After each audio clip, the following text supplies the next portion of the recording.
kaya yan? Parang ang dami kasing tinik.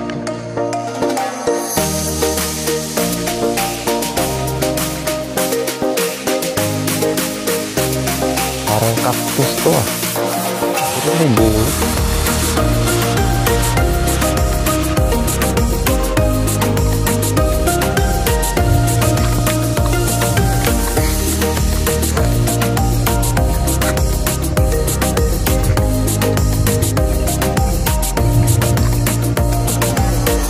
Ay, may nakita ko doon para siyang cactus. Totoo ba yan, bay? Totoo yan. Mas maganda siguro. Tingnan lang natin. Samahan mo ko. Sige. Puntahan natin. Tara.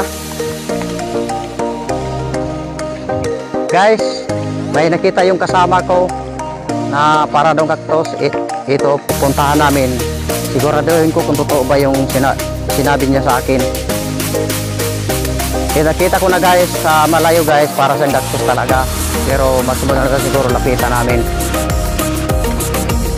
Ano yung sinasabi ko sa'yo? Ito. Yung cactus.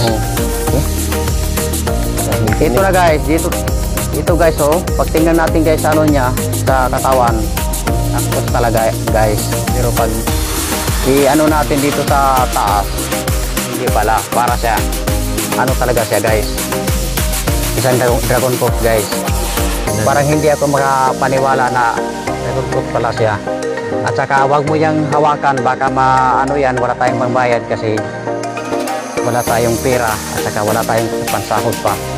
At saka dito tingnan natin yung ano niya, bulaklak, para siyang ano, pinya, pero nagkaiba lang kasi yung balat niya walang tinik, yung pinya may tinik dito sa gilid. At saka guys, meron pala dito sa ano, sa San Mateo na ginawa na plantation sa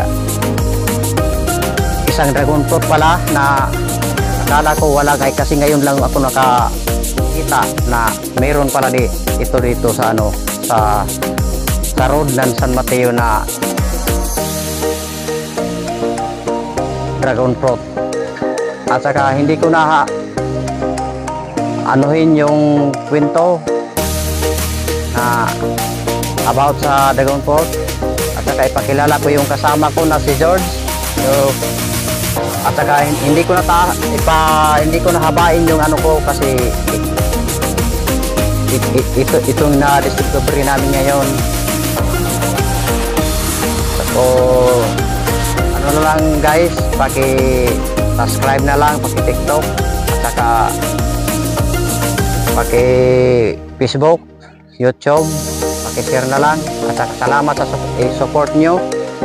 At dito na nagtapos guys yung ano, kwento, at maraming salamat sa inyong support.